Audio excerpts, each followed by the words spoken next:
Today, we're going to be talking about water, and in the spirit of poppy hour, anyone drinking anything special, Katie?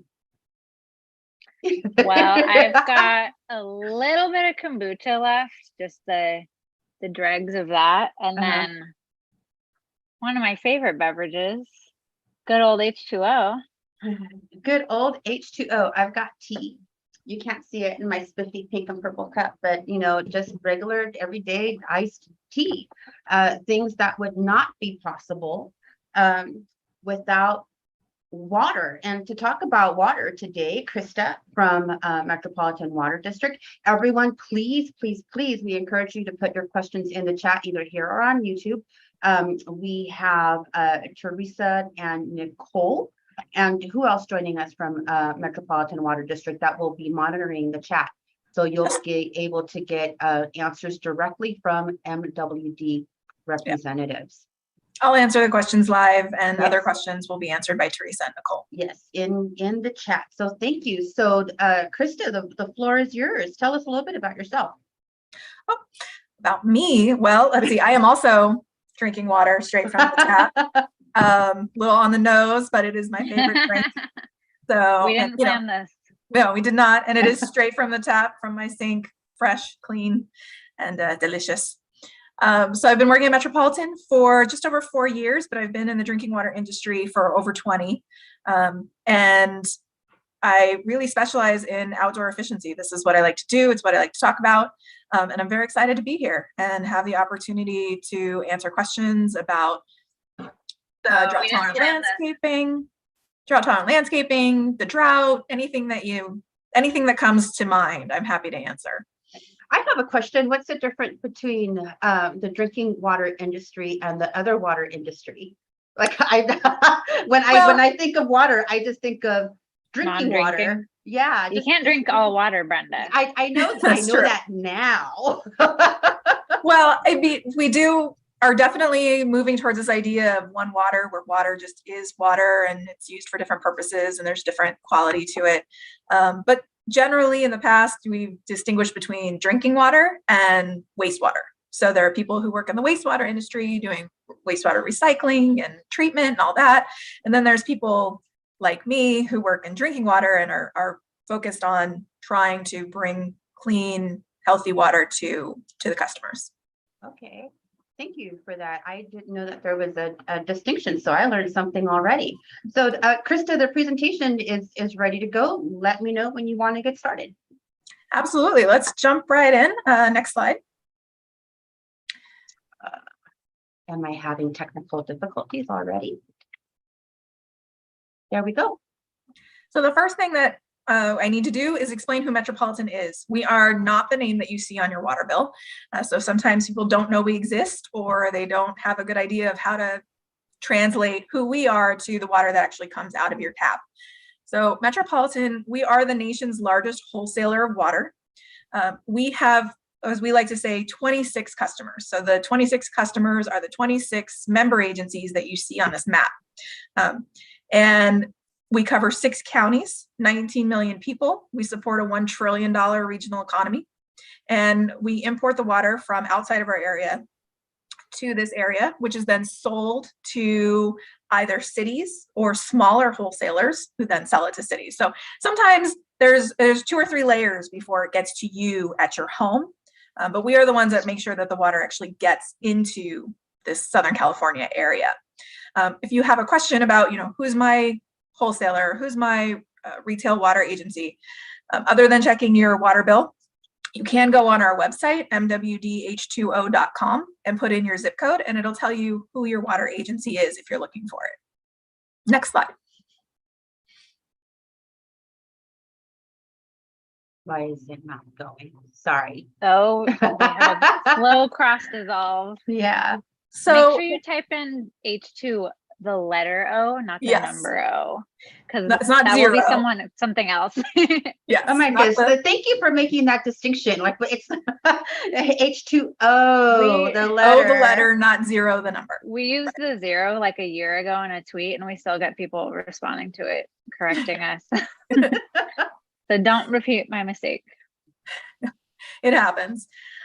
So most important question usually is the water that comes out of your tap, where did it come from?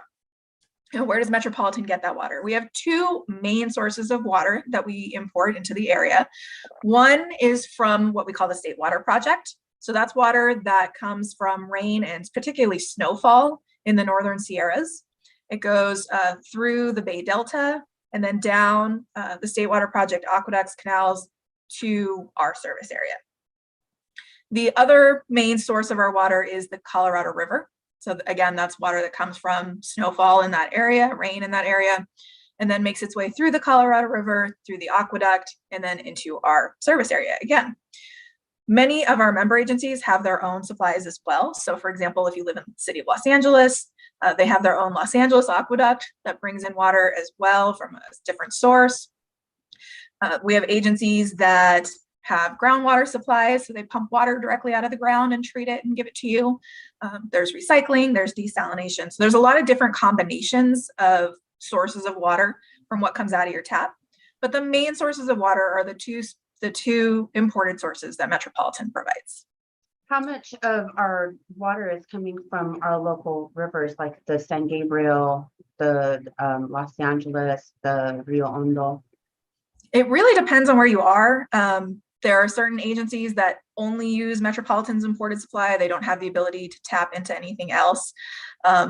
Los Angeles, obviously having their own aqueduct, they're able to make adjustments. And it really actually depends on the time of year. So when we have more water available through either the State Water Project or the Colorado, we may see people buying more of that water. And when there's less water like now, then they'll switch to some of their other supplies. So it's very variable. Will you be talking later about underground aquifers?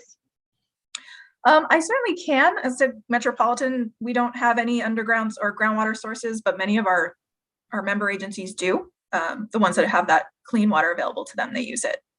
Awesome. I want to learn more about that. You want me to go to the next slide? Yes, please. Okay. Next slide. So we talk about conservation all the time, right?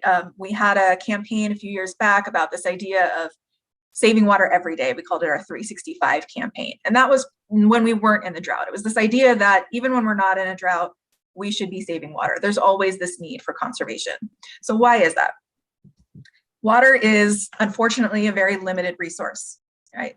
We take for granted that when we turn on the tap, the water comes out. And we've always had that luxury, but there's a lot of work and a lot of switching around of resources that has to happen to make that happen, to make sure that that water continues to flow out of your tap. Climate change and acidification have made it warmer, have made it more difficult. Even when we get regular rain years or snow, we're noticing that the runoff melts so fast, we aren't able to capture it all. And that's new. So we're losing out on a lot of water that we had before. Of course, we have droughts like the one that we're in now, both natural and regulatory. So regulatory drought is when the State Water Project or the Colorado River partnership tells us that we can't have all the water that we're supposed to get. And so that puts us in a scarce situation. We also have times when demand can exceed supply. You know, the summer months, everybody's watering more. They want to keep their landscapes alive. They want to play in the sprinklers. That increase in demand can be difficult for us, especially when we're in a drought year. We also encourage conservation because it saves energy and other resources as well. So it's this partnership and the way that everything works together and impacts each other that we talk about. There should be water conservation to make sure that we conserve other resources as well. And we talk about a need for conservation. We talk about how great it is for plants, right? We're not necessarily talking about the turf grass, but those beautiful natives that don't need as much water once they're established. Let's not overwater that. Let's not kill things by drowning them. And that's where that conservation comes in. That's a very good way to put it. Kill it by drowning it. I never thought that a plant could drown, but yes, absolutely. You hit the nail right on the head. We don't want to see that. All right. We don't want to see that. So one of the best ways that we can save water is through something we call turf replacement. We have a turf replacement program, Metropolitan, that I'm going to talk about. But first, let's look at some visuals, right? A picture is worth 1,000 words of what we're really talking about. Again, when you turn on the tap, the water comes out. And the place that the water comes from is so far away that you don't have a way to really see what the situation really looks like. So that's what these pictures are really for. So what you're looking at here is Lake Oroville, which is the main reservoir for the State Water Project. And you can see a time lapse between 2018, which was very nice and wet, and then April of 2021, August of 2021, and then how bad it actually gets. I mean, you don't need that bridge. You could just walk across the bottom of the reservoir at that point.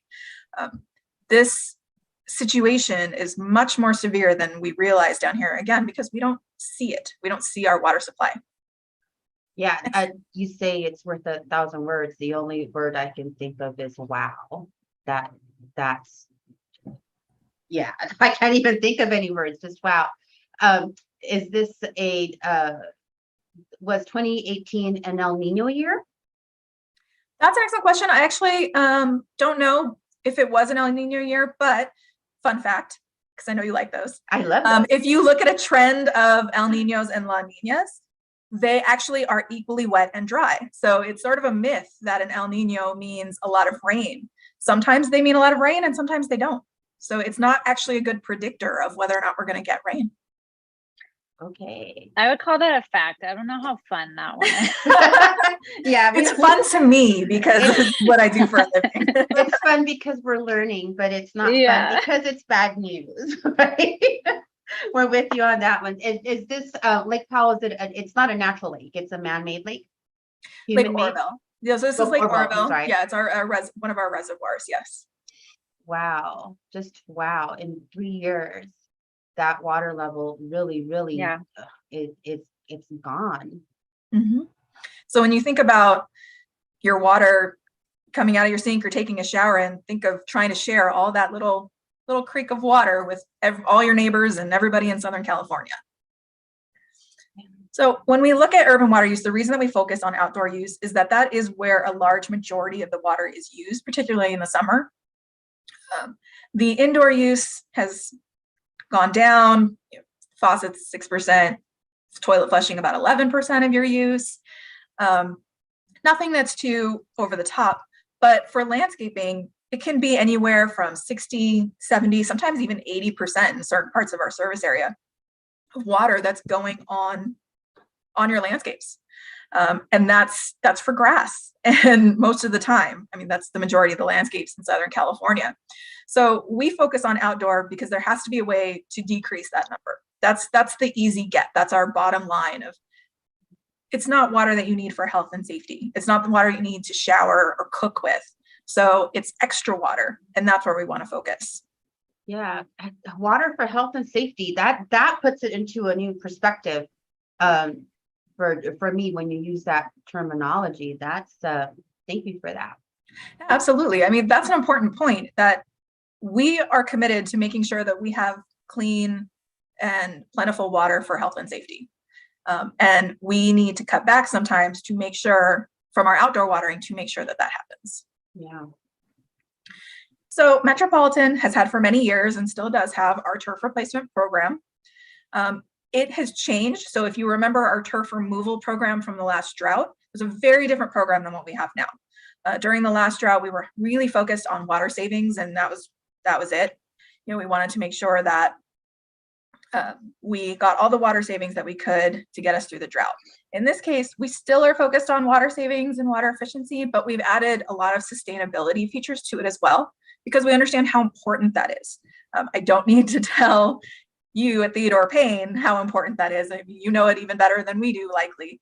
But those are specific changes that we made to the program to do that, and which is why, you know, we enjoy partnering with you so much now. So the way the program works, it's $2 per square foot of turf that you remove. And we have a max for residential, it's 5,000 square feet, and for commercial, it's 50,000 square feet, but it's per year. Wow. So you can do multiple projects. We're just spacing them out. For public agencies like schools and public buildings, parks, we actually have a 200,000 square foot max, because really the public agencies should be leading the way, right? They're the ones that should be setting the example and doing this. And that's what we're trying to encourage. I had no idea that like schools could apply for the rebate. That's kind of cool news. That's amazing. We have a category for every property in Southern California. You're either a residential property, a commercial property, or you're a public property. And any one of you can apply and be a part of our program. Even cemeteries, because they use a lot of water. Even cemeteries, it's generally difficult to get a cemetery. No one wants to talk about that. No one wants to Because, talk about that, but yeah. People need to walk water. and get to, yeah. I mean, personally, I think it'd be beautiful to have flowers, but when we're focusing on turf replacement, we're really focusing on this idea of the turf that you don't need, the turf that you're not using, right? So it's very important that when you look at your property, whether it's your home or it's a school or a pub or a commercial building, what are you doing with that? If no one's walking on it, or if no one's playing on it, there's no pets, if you're not having picnics or concerts or any of those things, then that's grass that you don't need. And that's the grass we're asking you to take out. So if you're using the grass, if it's part of your daily life, absolutely keep it. But I'm sure that on every property, there's at least a portion of the grass you have now that you don't need, that you're not using. And that's what we'd like to focus on. Yeah, I said it once and I'll say it again. If you don't have a heifer, you shouldn't have a lawn. But that's just me. That's just me. You shouldn't have pasture. But that's a really good way of looking at it. The way you said, if it's not being used for picnics and other things, because those are real things that people do during summer, and to really enjoy the great outdoors that is California. Right. And we're not anti-lawn, but we just think that there's definitely more lawn than there needs to be. And we want to shrink that down and even for the grass, make it more water efficient. I'll talk a little bit about our other rebates that you can use to make your irrigation system more efficient. If you're going to keep your grass. Yeah. Before we go on to the next slide, can you talk a little bit about stormwater retention features, like what those might be, permeable hardscapes, etc.? Absolutely. So as I said, the program includes sustainability features, which it didn't have in the past. And so those are things like permeable hardscape, requiring that, whatever you put down, whether it's mulch, decomposed granite, whatever it may be, needs to be permeable so that the water will sink right into the ground and the soil. We have to have in every project a stormwater retention feature. So something that's going to, when it does rain, capture that rain and hold it on site and use it to irrigate the plants. That could be a dry creek bed. It could be a rock garden, rain garden. It could even be a rain barrel, but something that is trying to use the rain that we do get. We do require mulch around the plants. We do understand that's not great for every plant, so there are exceptions to that rule, but we're trying to encourage the use of mulch as much as possible because it is so great at retaining water when you irrigate. And it's usually really great for the plants. Yeah, it cuts down on pulling weeds too. Absolutely. Yeah. That's a pro tip from Theodore Payne. That's a good tip. We also have a minimum plant coverage requirement. We didn't have that in the last one. Now it's 3 plants per 100 square feet. So you just need to make sure that you have the appropriate number of plants. We want to create habitats. We want to create cooling. We want all those great benefits that you get from plants. So we don't want to replace grass with just rock or something like that. We want plant matter. We want that to be there. Yeah, and some of our California native plants can get to be about 10 feet wide. So at 3 plants for 100 square feet, all you would need would be the 3. Yeah, it would get. Yeah, we could definitely get it. Some of them get pretty big, and so it will fill in really nicely. It kind of depends on the plants that you choose, how it ends up looking. But good plant material while still giving people the option to design. Yeah, and quick plug, we do have a class called Lawn Removal 101, which I'm dropping into the chat right now. If you want to learn more about how to design your new garden after you remove your lawn. Nobody would know more about that than Theodore Payne. Lawn Removal 101. I love it. Thank you, Katie. That's right. And then the last item is that we do require an efficient irrigation system. So you can't just keep your traditional spray sprinklers that use a ton of water. We'd like you to cap those and replace them either with drip or micro spray, hand watering, something that is more efficient, because really that's, if you change out your turf and put it into other plants, but don't change your irrigation system, not really going to see any water savings. Yeah, we have an irrigation class coming up too. right? In Yeah. the next 2 okay. weeks. Yeah, let Yeah. me find the link for that as Yeah, well. we'll find the link and drop it in the chat. I didn't have that link ready because that's not a class that I teach.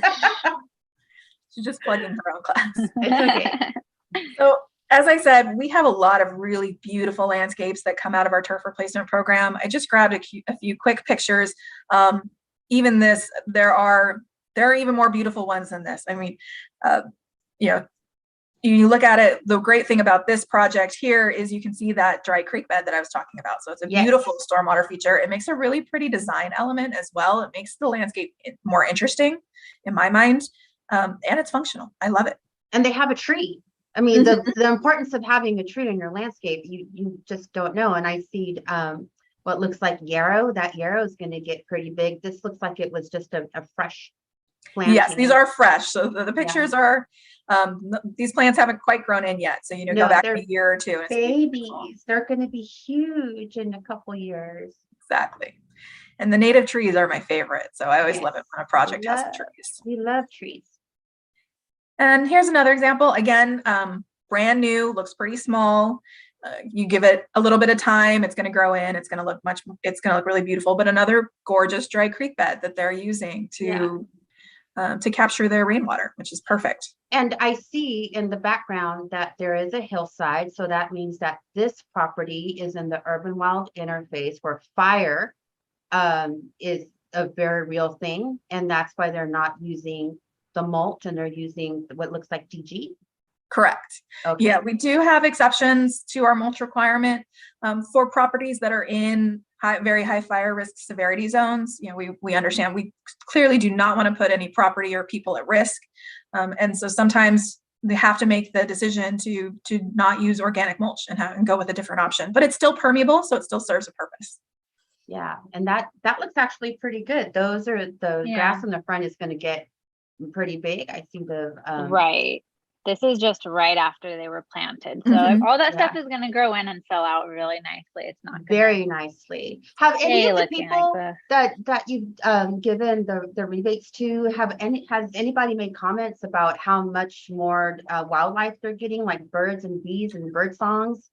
That is, I mean, honestly, my favorite part of the job is listening to people tell me how much they love their landscapes and their gardens, that they love getting the hummingbirds, the butterflies. I have people telling me their children chase the butterflies, and they've created, I had somebody tell me they put in a little bench table outside so their kids have like an outdoor classroom. They do their homework out there in nature. And they love it. That's pretty cool. Yeah, really nice. Literally transforming not just the yard, but like a neighborhood. Mm-hmm. And they get tons of compliments. I mean, so many will say, I work from home and my office faces the garden, and I always see people stopping and looking at my plants, and they like to run out and talk about them and point out what their favorite plants are. And it creates conversations in the neighborhood. If there's anyone in chat that has transformed their lawn, maybe drop a number, how much money you've saved. By transforming, compare a bill from the first year to the second year, because that would be kind of cool to get real life testimonial. Yeah, I did have a conversation with one person who did our program, and he told me that he saved 40%. His water bill dropped 40% after he changed it, which is huge. I'm no math genius, but that sounds like almost half. Yeah. I mean, that's a lot. That's a lot of money. A lot of money. Yeah, that's like buy one get one free sale at a shoe store. Like, oh my goodness, exactly. I could get so many more shoes. All right.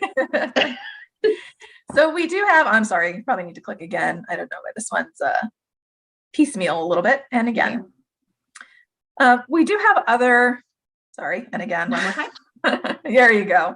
We do have other rebates besides our turf replacement program for both indoor and outdoor. So if you've already done your landscaping, you've already got your garden, we have rebates for clothes washers, for toilets, and our new one, which I really want to plug, is our flow monitoring device rebate. Those are little devices that attach either to the water meter or to your water line, and they track your water usage. Some can track both indoor and outdoor use, and some track just indoor, but they can tell you when you have a leak in your home. Actually, I have one, and it yelled at me because I had a leak, and I was so impressed and so proud that it worked, and I was able to figure out what happened. I'm not sure if I would have noticed or would have noticed as quickly without that device. So it You really would works. notice when your bill came in. Oh yeah. But it caught it for me very early, and I was able to find that leak. So it's really handy. And then I also obsessively check, how long my children's showers are and, and how much water they're using. But it's a really great device that I highly recommend if you don't have one to look into it, because we do have a $100 rebate for those. And then again, if you want to keep your grass or a portion of your grass, or if you are changing out and you just have older irrigation equipment, we do have rebates for things like our smart irrigation controllers. You can change out to rotary spray nozzles that use a lot less water, soil moisture sensor systems.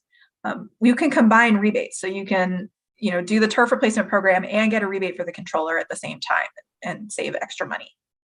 Oh my goodness, that's like the best way to make money, like combine the coupons. Exactly. Combine everything. I understand. You need a deal. We're here to give you a deal. I want a deal. I want a water deal. All right.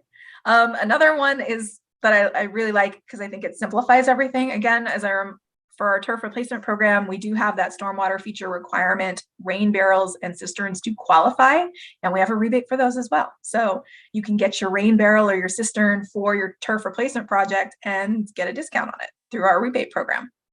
One of the houses on our garden tour had a cistern, and that was the only water that they used to water their garden. So they do come in handy. You can find the pictures on nativeplantgardentour.org. And I love cisterns because they're bigger, so people get really creative with them. I've seen cisterns that look like ladybugs and all sorts of different things you can paint. That's what I was thinking. I'm like, I would paint that to look like a turtle. Yeah, you can. I've thinking seen turtle it too. Or keep it in the front of the house and make it look like an igloo. Pretend it's Christmas year round. So we have two different websites that we use for that both have excellent resources on them that can help with either your turf replacement project or just general conservation tips and information, and other rebates as well. So the first is our main conservation page, which is bewaterwise.com. That's our one-stop shop for water saving tips, rebates. We have garden inspirations. We have county planning guides that we did with the California Native Plant Society that create hyper-local plant lists. We have a Waterwise Garden Handbook that takes you from beginning to end, taking out your grass, deciding what plants you want, and then also how to maintain them. And we also have a list on there of landscape professionals that we've certified through our Water Efficient Landscape Dual Certification Program. So if you're looking for somebody to help you, we have that list available. And then on our other website, SoCalWaterSmart.com, that's actually our rebate page. So that's where you would go to apply for the turf replacement project or for a rain barrel or controller, toilet, whatever it may be. That's also where you can find Estimate My Rebate. Some of our agencies, they add money to our turf replacement rebate. So we give $2, but if you live in certain parts of our service area, you may get $3, $4, maybe even $5, depending on where you are. So you can go on that page, put in your address, and it'll tell you how much your rebate would be. Which one of these sites has the template for creating a garden? I thought I saw that on the bewaterwise.com has all that information. Yeah, a lot of inspiration, helpful tips, resources, all of that would be on bewaterwise.com. SoCal WaterSmart is our application system. So that's where you're going to find terms and conditions for the programs, the actual application, Estimate My Rebate, and frequently asked questions. And both websites are easily translated into Spanish. You have the Yes. click. Yeah, I saw that. That was very helpful. Thank you for that. Yes, absolutely. Oh, wow. We got there. Yeah. So I didn't want to spend a whole time talking at you. I want to get into the questions and the discussion. But there is my contact information. So anybody who's listening in, if you have additional questions or you need help with anything, please feel free to reach out. Yes, we'll stay on this slide for a little bit while everybody, jots down the information. And I will go back to the previous slide so you can get those websites again. bewaterwise.com. and SoCalWatersmart.com. Let's go into the chat to see what questions we had. Goodness gracious. Let's see. We started out with songs about water. So Yes. if you were late, drop it now. Yeah.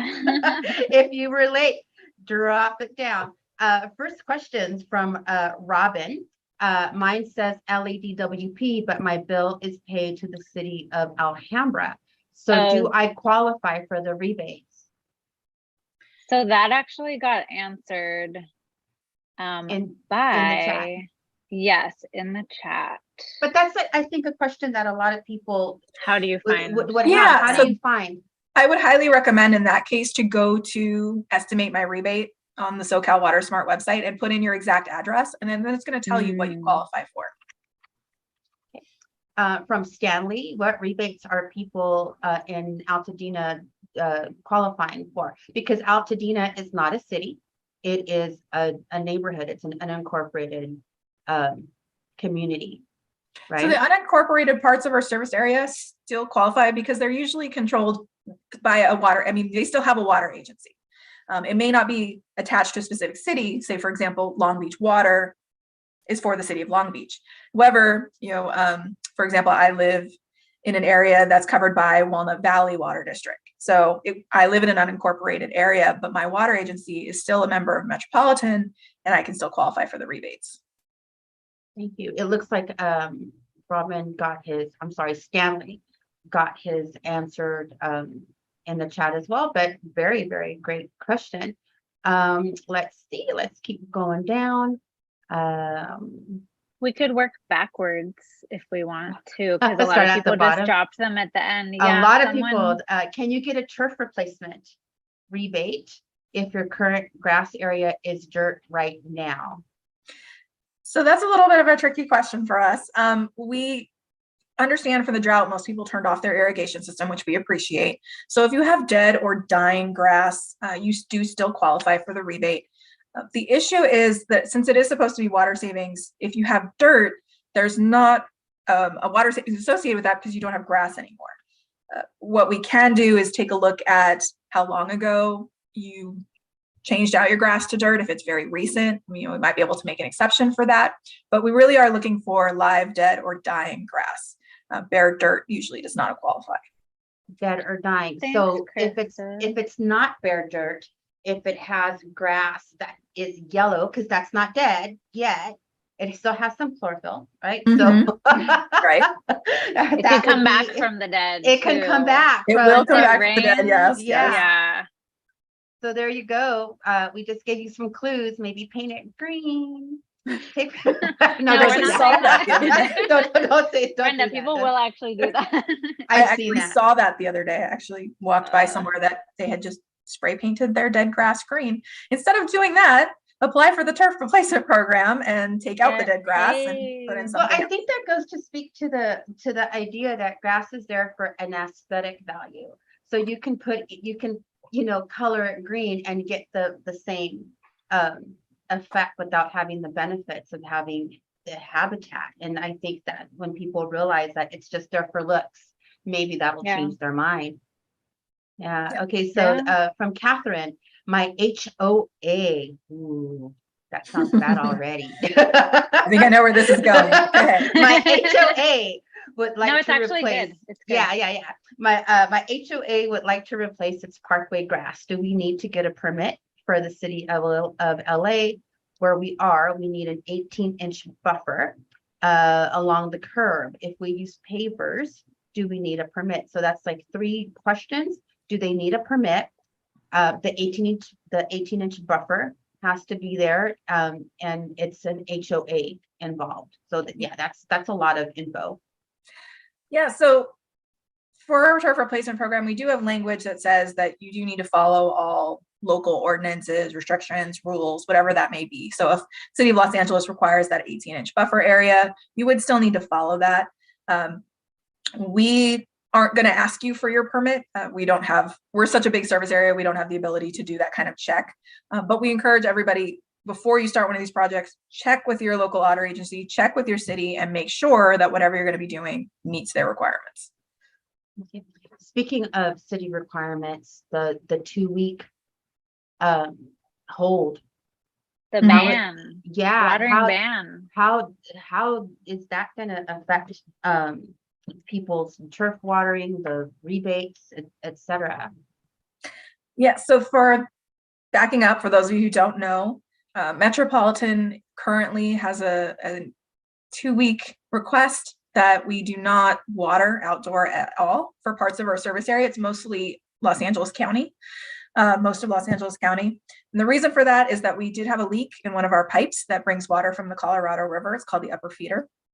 And we found this leak back in April. We did a temporary fix. And now we're going in during this 2-week period to do the permanent fix so that doesn't happen again and it's good and ready to go. So that started on September 6th and it ends on September 20th. We're on track. We're on track to finish on the 20th. Our crews are working around the clock to make that happen. But for that period for Los Angeles County, we are requesting, almost begging at this point, just to make sure, please do not water outside. We're encouraging people to use their gray water. So put a bucket in your shower, grab that water, your leftover cooking water. You can use that to put on your landscapes, but don't run your irrigation system. Don't run your hose, no hand watering, just everything off so that we make sure that we have enough water for that health and safety need I talked about earlier. But hand watering doesn't include watering with gray water, right? Right. So when I say hand watering, Yeah. I mean, picking up your No hose, and hose. turning it on Okay. and doing that. Yes. So that we're asking people, please don't do. But if you have leftover gray water from inside your house, from showers, sinks, whatever, bring that out and put it on your landscapes during this time. When does the 2-week period end? So it will end September 20th. We're currently on track for that. That's only 5 days. I know, we're almost done. We're almost there. We're almost So a huge out of thank the you to woods. those of you who have stuck with us and are doing this with us. I am in an area that I haven't watered either. And so, everyone who's pitched in and helped us out, we appreciate it. Cool. And then we're getting some logistical sort of questions about how do you make the appointment for your application? And can you combine different rebate programs? You can combine rebates. So like I said, you can apply for our turf replacement program and then also apply for a controller rebate for your irrigation or whatever, or rain barrel. All of that can be combined and done together. We're not going to restrict you that way. Yes, stack your rebates. We appreciate that. There are certain parts of our service area or certain agencies that have their own programs. Maybe they have design assistance programs that you can also use at the same time that you're using ours. Unless, when you go on our website, it may tell you, no, you're not qualified for our area because your local agency has something very similar. Maybe they have their own turf program, but most don't. So usually you would go through us. And Cool. Robin asked, where exactly on the website do you find the template? So I believe that was answered in the chat, but for those of you that are trying to find it, it's on bewaterwise.com. And then there's at the bottom, like hit the template, right? You scroll down. Mm-hmm. Yeah. We have a lot of really great resources. And another resource we have on both websites, if you're, talking about turf removal, is that we have some videos that explain the different types of grass and, things that you need to consider when you take them out, and then all the different ways to remove your grass. So you can look through the videos and figure out which way is best for you. Extra resources that we have on there.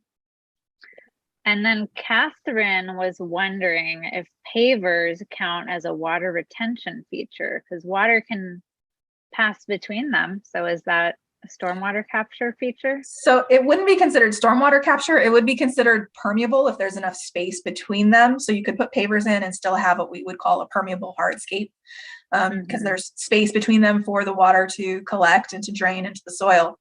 It wouldn't be a stormwater feature. So if you go on SoCalWatersmart.com, you will see the list of approved stormwater features that you would need to incorporate.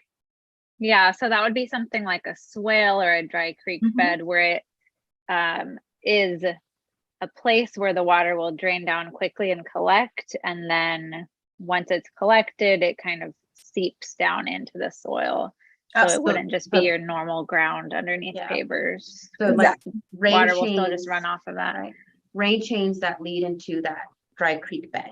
Ooh, rain Right. chains. I love want to get those. a rain Awesome. chain. Rain I chains love are those. I love the awesome. projects that I see with rain chains. Is and a dry creek. rain chain for people that don't have rain gutters? Because like I don't have a rain gutter to direct the water into a rain barrel. Would a rain chain help get that going in one spot? It's very hard to use a rain barrel or even with a rain chain without gutters. Okay. And we know that most properties in California don't have gutter systems, so rain barrels Which is so crazy. so it does make a rain barrel a lot less effective. If you don't have gutters, Yeah. we really recommend that you pick a different stormwater feature. Don't put in the rain barrel is not going to do much. It's not going to get full without a gutter system to feed into it. I Okay. do want to make a really quick distinction between the two rebates, since we talked a lot about stacking rebates. There's a Mhm. difference between our device rebates and our turf rebates that's really important. And that is that the device rebate is a rebate you get after the fact. So you buy a toilet, you buy a controller, you buy the flow monitoring device I'm talking about, anything like that. You buy it, you install it, and then you submit an application and we'll pay you back. For turf replacement, you have to get an application in and get it approved before you start work. You cannot start taking out your grass, putting in the plants. If you already did it, you cannot retroactively get a rebate for having done the work. It specifically has to be before you've taken out any grass, whether it's dead or dying, that you get approved for the rebate. This is a really good question. Are there any resources on how to use laundry water for landscape? So this is not just regular gray water. This would be gray waters that would need special treatment. We don't have any resources like that on our website. And the reason for that is that the use of laundry to landscape gray water, it's usually what it's called, is very area specific. Sometimes certain agencies or certain cities have very strict rules about the use of laundry to landscape water. And there's a lot of pieces that go into that. It can be a very complex system.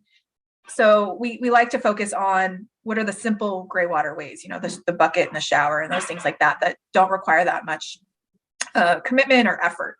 So we don't have resources, but there's a lot of, if you're interested in that, there are a lot of great nonprofits and foundations that have a lot of good resources on that and can help you with that process. So the first step this person should take is number one, check with their municipality. Right? Make sure that you can do it. Yeah, because you can't do it everywhere. Check with your city. If you don't know what city you're in, or if you are part of a city, like if you're in Altadena, that's not a city, that's a community. Who would an incorporated areas check with? LA County or LA the County. county. So if The you're in San county? Diego, your county resources. So check with your city. If you do not belong to a city, check with the county and go from there. Yeah. That was a good question. I love that question. Are there any questions on YouTube, Katie? Well, I've kind of just been answering them. One person stopped watering their grass and they were wondering if that still qualifies for a rebate if they let it die. And I said, you don't get a rebate just for letting your grass die. You do have to remove it. Yes, you do have to remove it and replace it. It's got to be out of there. It's got to be replaced. And you have all the eligibility guidelines on bewaterwise.com. So I'm going to put that into the YouTube chat.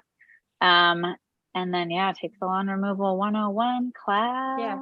And I have a question. Earlier, you mentioned, all of the ways that we enjoy our lawns.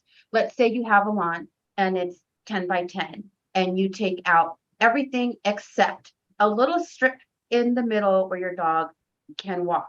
Would that be 2 rebates since it's like split in the middle? Not you can do the if you whole do them thing. 2 years.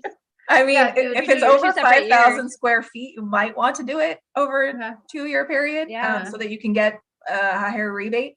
But if it's under 5,000 square feet, it doesn't have to be all connected. So even if you have a larger property, you can do the front yard and the backyard together at one time if you'd like, or if you're a commercial property at HOA, you could do all your individual parkways. We'll add up the pieces, with do a checkerboard on your front lawn. So this is a good question. Is there a minimum amount of lawn that applies for a rebate, minimum amount? Yeah, that's a great question. If you are going to take everything out, there's no minimum. So as long as, even if you have a really small patch, if you're Oh. going to take all of it, then great. We'll rebate you for that. If you're planning on leaving part of your lawn, then the minimum is 250 square feet. So you have to at least take out 250 square feet of grass and replace it with California friendly landscaping to qualify for the rebate. What if your yard is smaller than 250 square feet? Then you would need to take out the whole thing. The Take whole out all thing? grass, Brenda. Yes. Yeah. Yeah, okay. Does Covina do- water, sorry, Katie, go ahead. And parkways are included, right? Mhm. For rebates? Yes. Yeah. Parkways are included. So you can do your front lawn and your backyard and your parkway all together if you'd like to. What if a Nice. community doesn't have a parkway? What if it's just grass all the way to the curb and, or maybe there is no curb? That's Then still a again, they can, parkway. they can do their whatever version of that they would like to do. We obviously do have cities that don't have Yeah. parkways. That's fine. Or sidewalks? We try to actually really focus in on parkways because a spray irrigation system in a parkway wastes a ton of water. I mean, you're really just irrigating the sidewalk at that point. Yeah. And so we really try to focus in on, you really don't need grass in a parkway. That's like the worst place to have it. You're not gonna picnic in your parkway. Yeah. So we really need, we can get rid of that and replace it with something beautiful. Something beautiful. Does Covina Water Operations still take care of Covina Irrigation? Are there any farms still there? I mean, I live near Covina and I don't recall seeing any farms anytime recently. They would want to use the estimate your rebate. Yeah, to find tool, out right, where and put in their you are. address.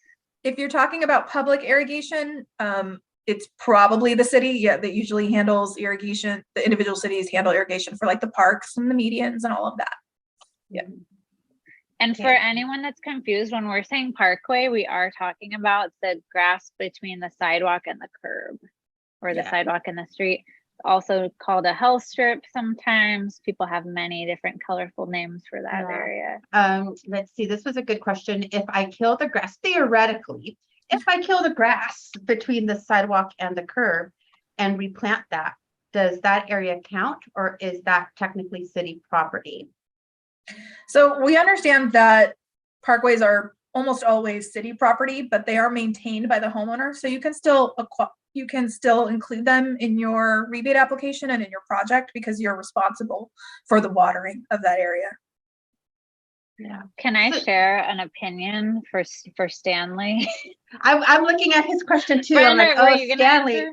Well, no, Can we I get want to our hear what you personal say opinions? first. I want Okay. to hear what you say first. All right, so I'm an apartment dweller. I don't have a lot of yard. I have a lot of concrete. So my parkway is my garden.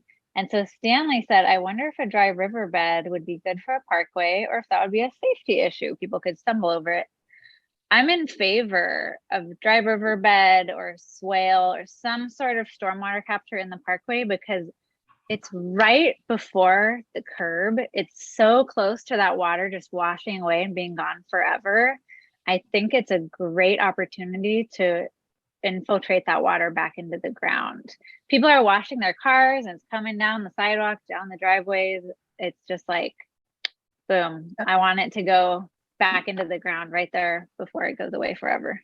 I agree Yeah. with you, Katie. Yeah, and the parkway, there are rules that different municipalities have for a parkway, like you can't have thorns, you can't have fruit. I mean, there's still different rules that you have to adhere to. But as far as design is concerned, there's no reason why you wouldn't be able to have a dry riverbed and have flat areas every now and then so people can walk across it. Yeah, just show people where to walk. Like I started doing ground cover, like some low, like Artemisia Canyon Gray and some buckwheat. People were walking on my plants. So I was like, okay, I can't stop them from walking across it. But if I put some big flagstones or pavers in a path, people will walk there and they do use it. So I really recommend just giving people a path and they'll stay off the plants. Yeah, go out there Everywhere and open a couple of car doors and see where the car door is. And Yeah. really, from what I've seen, is when people put out the flat areas, that's where people will park so that they can open car doors and get out easily. And it cuts down on people taking up way too much parking. Mhm. A little car taking up 2 spaces. Oh, Absolutely. yes, Stanley, you're right. A little bridge could be cute. And it doesn't have to be a curvy bridge. It can just be a flat surface area where it's obvious that this is where people are supposed to walk. Um, let's see, from Roberta. I stopped watering since the ban and the lawn looks brown. Will that still have a rebate? Thank you for not watering during the ban. Really appreciate that. You're a first of water all. hero. Thank you, First of all. Roberta. And second, yes. So brown, yellow, hanging on by a thread, we will take it. Bright green, we'll take that too. Just as long as we can identify grass. So no bare dirt. No bare dirt. Dead grass is different from dying grass. And Yeah. how recent do the pictures have to be that people submit? And do you go, like, if they say this is from this year, do you go out there and verify that, yeah, this picture looks like this, like 6 weeks ago? We have 2 different inspection processes. For residential, it's a random selection usually. So you could be randomly selected for an inspection just to make sure that your measurements are correct and that you do have grass. We do ask that the pictures be recent. Generally what people do is right when they're going to apply, they go out and they take a picture of the grass with their phone. And that's really what we're looking for. We do also have the ability to do aerial inspections. So we may not even come out, but we will look on like Google Earth and see if in the last 6 months or in the last year you had grass or was it dirt. And so that is part of that. We want it to be, yes, we really, we're not trying to be Big Brother, but we are trying to say, please just take a picture, a right now picture, and tell us what you have so that we can see what's there. That's what we're looking for. And this question, oh my goodness, Darcy, what do you want to do? Like, get us all fired? In your opinion, what does the future hold for the LA River? And I don't even know if that's something under your purview, because the river. So the river is not part of our system. So that's a great question for not us, because it's not part of our system. Friends of the LA River. Yeah, so Friends of the LA River would be a really great resource to check out for that. We are not, we don't control the river. Okay. From Joanne, how long does the process take? They recently purchased a property and would like to get started on some lawn replacement quickly. That's a really good question. We are seeing a huge uptick in applications because of the drought. So the amount of applications we receive a month have quadrupled at this point. So that has slowed us down a bit in getting through approvals and getting everything to you. But we try very hard to get pre-approvals to start your project out within 2 to 3 weeks from when you submit the application. And then once you have the pre-approval, you have about 6 months to get the project done and then come back and tell us that you finished so that we can get you paid. Yeah. And with the quadrupling of the applications, how long do you see there being funding for these projects? That's a really good question. We built a program with the idea that we could maintain it. We didn't want a program that was going to turn on and off, that was going to run out of funding and then we'd have to go back. So we're doing our best with that. We were applying for grants from the state and the federal government to add money to our program. And so as of now, we just started a new budget cycle. So we have a new pot of funds that we're using. So if you're going to apply, please apply now when the pot is full, and we can get you reserved, get your money reserved for you. Okay, beginning of the new fiscal year. Good time to apply. Yeah, totally. And Krista, there are some municipalities out there that really are not providing much incentive to their community to replace turf and are using a disproportionate amount of water than the surrounding communities.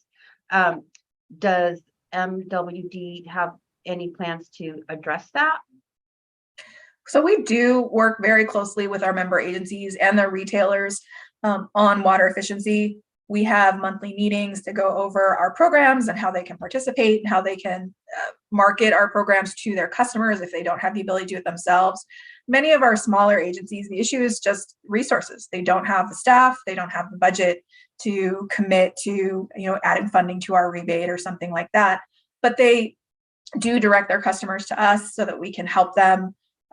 And what you may not see or realize is that most of those agencies are doing things in other ways. So maybe they're looking internally and checking for leaks in the distribution system to save water that way, fixing things on their own properties. So every agency is doing their part. They just might be doing it slightly differently. Yeah, that's going from different communities. There are some municipalities, like I think Claremont, their parkways, everything that's public has these beautiful native plant landscapes. And then you go to other cities where it's really lush and green. And the first thing I think is like, oh my God, you're wasting so much water. But it's beautiful. Let me go barefoot. So it's that love-hate feeling, but we don't hate anyone. That's a strong word. And we are, that's why we have our public agency program. We try to give them a little extra help and a little extra push so that they don't have that anymore. But we understand, cities are working on very limited budget with very limited staff, and they're doing the best that they can. Yeah. And I think this might be our final question. If my lawn has patches of grass and part is dry, will I still qualify for a rebate?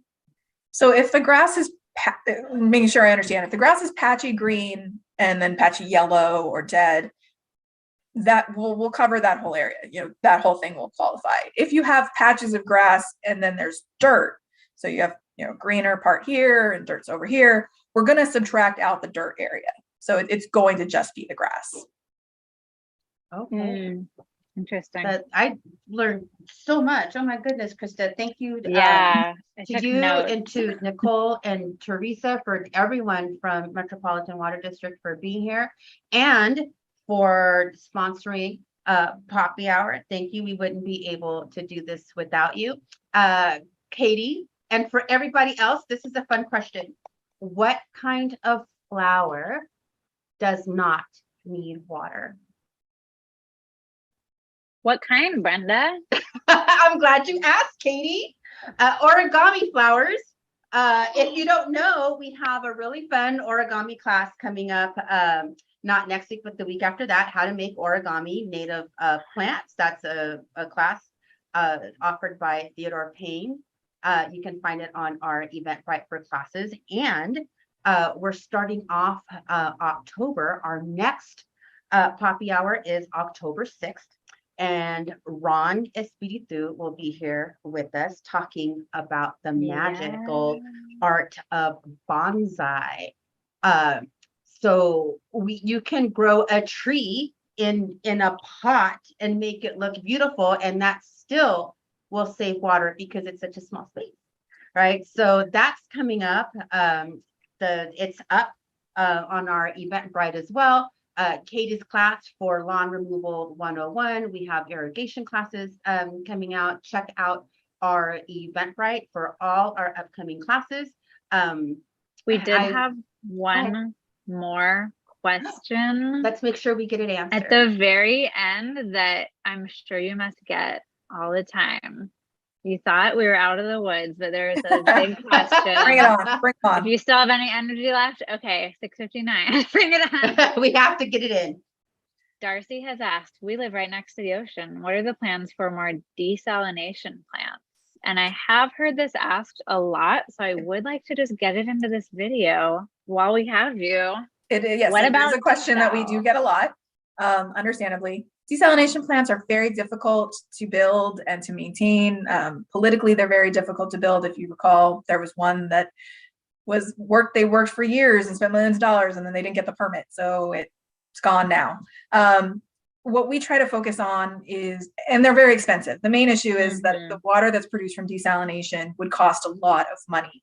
And so we're still looking for, less expensive alternatives, because we don't want your water bills to skyrocket because because of the cost that it would take to build and maintain a desalination plant. So we look at local water supply alternatives. We have our new recycled water plant, our regional plant, or called the One Water plant, that takes wastewater and purifies it. So we're looking at tons of alternative sources that are less expensive than desalination. Thanks so much, Krista. You're always telling us how to save money and make money for our projects. And I feel like you just have our best interests in mind. Likewise, I'm not a homeowner, but I understand the need for saving water, and, working at Theater of Pain, it's not just saving water, but it's building that habitat Mhm. to make healthy neighborhoods, healthy habitat, healthy people, et cetera. And we can't do any of those things if we don't have water. So I think that's a great place to stop. Thank you, Krista. Thank you, Nicole and Teresa, not only for being here, but for sponsoring.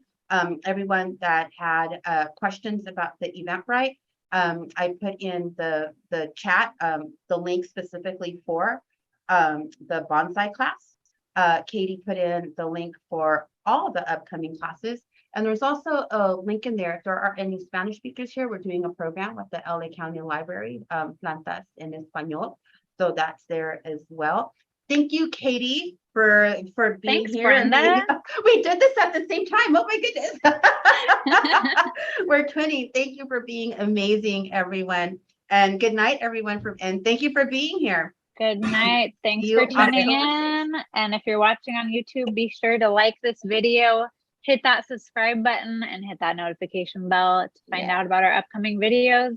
And thanks, Metropolitan Water District, for always being an amazing supporter of Theodore Payne Foundation. Yeah, We'll remember to see ya follow us on our later. socials, Instagram, Facebook, At Theodore all of Payne. those things. Yeah. Yes, at Fantastic. Theodore Payne and at MWDH2O, the letter O, not Yes. the zero.